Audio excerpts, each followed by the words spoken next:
अस्सलाम वालेकुम।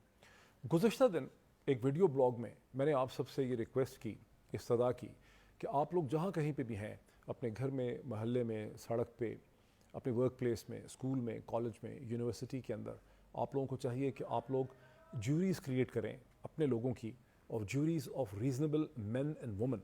जो पाकिस्तानी सियासत के इस वक्त जो ऑन गोइंग इशूज़ हैं, उसके ऊपर आप लोग एक पढ़े लिखे लोगों का कॉन्सेंसस जो है वो डेवलप कर सकें, जजमेंट अपनी दे सकें।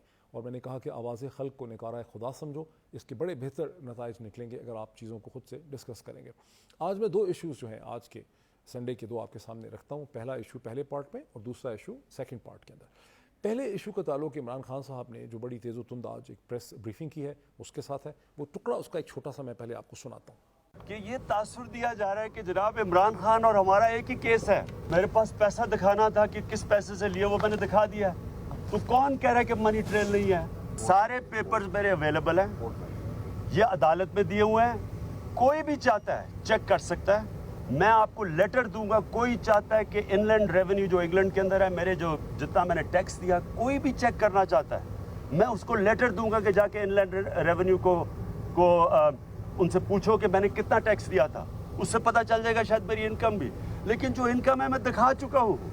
अब इमरान खान साहब जो कुछ इसमें कह रहे हैं इस टुकड़े में जो आपने देखा और सुना, इसका एक बैकग्राउंड है और इसका ताल्लुक उस वक्त से है जब कल सुप्रीम कोर्ट ऑफ पाकिस्तान के सामने इमरान खान साहब के वकील नईम बुखारी ने ससेक्स क्रिकेट काउंटी की वो सर्टिफिकेट रखी जिसमें ये बताया गया कि इमरान खान 1977 से 1988 तक ससेक्स क्रिकेट काउंटी के लिए काउंटी क्रिकेट खेलते रहे हैं। हर साल कम से कम वो 6 माह खेलते थे और उन्हें एक बाकायदा सैलरी दी जाती थी और ये सैलरी नेसेसरी टैक्सेस की जो ड्यू टैक्सेस थे उसकी डिडक्शन के बाद उनके अकाउंट में ट्रांसफ़र की जाती थी। ताहम ससेक्स क्रिकेट काउंटी ने कहा कि वो अपने प्लेयर्स का 20 साल से ज़्यादा का रिकॉर्ड जो है वो मेंटेन नहीं करते और ये रिकॉर्ड पुराना है और अब वो इसे इस बारे में दे नहीं सकते ये रिकॉर्ड। तो उसके बाद से PMLN यानी शरीफ ख़ानदान ने, PMLN के वज़रा ने और एक मीडिया ग्रुप जो है बहुत बड़ा जिसको PTV2 कहा जाता है, वो शरीफ ख़ानदान के साथ अपने इंटरेस्ट में इस वक्त नथी है, उसकी तरफ से इल्ज़ाम लगाया गया कि ससेक्स क्रिकेट काउंटी का ये सर्टिफिकेट तो एक कतरी ख़त की तरह से है। मकसद भी बुनियादी तौर पर यही था कि इसको एक पैरेलल जो है वो ड्रॉ किया जाए। लेकिन पहले तो खैर ये कहना ज़रूरी है कि ये एक बड़ा नाजायज़ किस्म का जो है ये सारा का सारा ये जो तकाबली जायज़ा लिया जा रहा है, ये मुकाबला किया जा रहा है, ये कंपैरिजन किया जा रहा है, ये एक बड़ा अनफेयर है। और ये हमें ये दिखाता है कि किस तरह से पाकिस्तान में डबल स्टैंडर्ड्स हैं, पॉलिटिक्स के और लॉ के डबल स्टैंडर्ड जो है मेंटेन किए जा रहे हैं।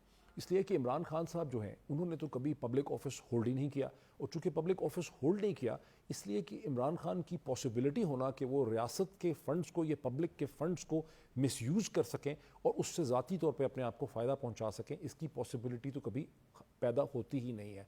फिर यह है कि इमरान खान जो है वो काउंटी क्रिकेट 1970 से खेलते रहे 1980 के आखिर तक, और वो बड़े मशहूर प्लेयर थे उसमें। ये बात तो क्रिकेट के एनल से बड़ी वाज़ेह है, मीडिया से भी बड़ी वाज़ेह है, इस पर तो कोई डिस्प्यूट कभी था ही नहीं।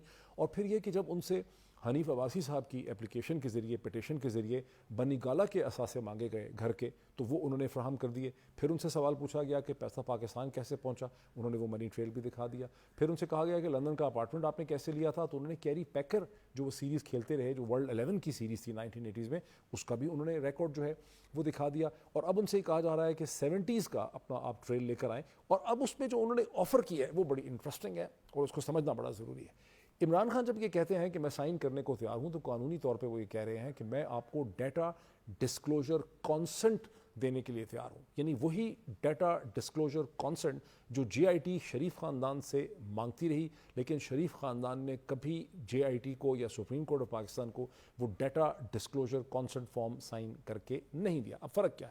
अब अगर नवाज़ शरीफ साहब की हुकूमत वाकई सीरियस है तो ये तो फिर उनको कैच करना चाहिए, इमरान खान की ऑफ़र को, और ये मीडिया ग्रुप को भी कैच करना चाहिए। और हुकूमत पाकिस्तान म्यूचुअल लीगल असिस्टेंस के ज़रिए बरतानिया से, UK से, वहाँ के इनलैंड रेवेन्यू का रिकॉर्ड इमरान खान का हासिल कर सकती है।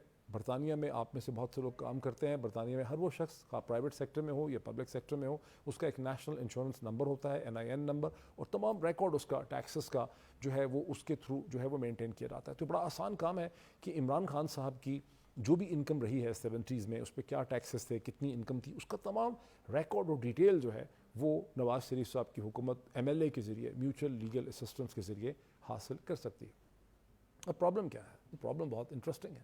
پرابلم یہ ہے کہ نواز شریف صاحب کا خاندان خود ایسے کسی بھی ڈیٹا ڈسکلوجر کانسنٹ فارم پہ سائن کرنے کے لیے تیار نہیں ہے. کئی جگہوں پہ جے آئی ٹی کی رپورٹ اگر آپ پڑھیں تو وہاں لکھا ہے کہ ہمیں اس چیز میں دقت اس لیے ہوئی کہ ہمیں کوئی ڈیٹا ڈسکلوجر کانسنٹ فارم جو ہے وہ شریف فیملی نے نہیں دیا. اگر شریف فیملی کو کوئی خطرہ نہ ہوتا, انہیں کوئی انسیکیورٹی نہ ہوتی, وہ ڈرتے نہ ہوتے, ان کے اندر کوئی گلٹ نہ ہوتا, ان کے اندر کوئی جو ہے احساس جرم نہ ہوتا, اگر ان کو اپنے اوپر اعتماد ہوتا, اگر ان کو لگتا کہ ہم سچ بول رہے ہیں, ہم چیزوں کو چھپا نہیں رہے, اپنے آپ کو ٹیکنیکل اور لیگل جو ٹیکنیکلٹیز ہیں اس کے پیچھے چھپانے کے بجائے فیکٹس کو ثابت کرنے کے لیے وہ جے آئی ٹی کو دے سکتے تھے, ایک data disclosure consent form sign کر دیتے. اس سے کیا ہوتا؟ اس سے یہ ہوتا ہے کہ جے آئی ٹی نہ صرف برٹش ورجن آئیلینڈ میں جہاں پہ نیلسن اور نیسکول کمپنیز آف شور کمپنیز رجسٹرڈ تھیں, بلکہ برطانوی حکومت کی عدالتیں جہاں پہ حدیبیہ ورسس توفیق کا کیس تھا, جہاں پہ اپارٹمنٹس جو ہیں اٹیچ ہوئے تھے, وہاں سے بھی انفارمیشن بڑی آسانی سے حاصل کر سکتے تھے. پھر اس کے بعد جو پرائیویٹ لا فرمز ہیں جیسے موزیک فونسیکا لا فرم ہے, اس سے انفارمیشن حاصل کر سکتی تھی جے آئی ٹی. اور اس کے علاوہ بہت سی اور لا فرمز ہیں جنہوں نے ٹرسٹ ڈیڈ بنائی ہے, جو اور چیزیں کی ہیں, ان سب سے جو بھی انفارمیشن جے آئی ٹی کو چاہیے ہوتی جے آئی ٹی اسے حاصل کر سکتی. اور پھر مجھے مڈل ایسٹرن بعض ہمیں یعنی ذرائع سے پتہ چلا ہے, مشرق وسطیٰ کے بڑے کی ڈپلومیٹس نے یہ کہا ہے کہ اگر نواز شریف صاحب کی حکومت نے سعودی حکام سے اتنی استدعا نہ کی ہوتی, اور اگر سعودی حکام جو ہیں ان 4 MLA ریکویسٹ کا جو کہ جے آئی ٹی نے لکھی تھی, جو ان سے انفارمیشن مانگی تھی, اس کا جواب وہ اگر دے دیتے جے آئی ٹی کو, تو وہاں پر بھی 8-10 ایسے بزنسز اور بہت انویسٹمنٹس ہیں شریف فیملی کی کہ اس کی ڈیٹیلز اگر جے آئی ٹی کے ہاتھ میں آ جاتی تو پھر تو نواز شریف صاحب کی فیملی کے لیے بہت مزید مشکلات میں ان کے بہت زیادہ اضافہ ہوتا. بہرحال جیسا کہ میں نے آپ سے ریکویسٹ کی, ان تمام ایشوز کو جو reasonable jury of men and women آپ نے کریٹ کی ہیں, اور اگر نہیں کی ہیں تو کریٹ کریں, اس کے سامنے رکھیں, اور اگر آپ کو یہ پوائنٹ, یہ آپ کو یہ آرگومنٹ جو ہے اس سے آپ ایگری کرتے ہیں تو پھر اسے شیئر بھی کریں. Thank you.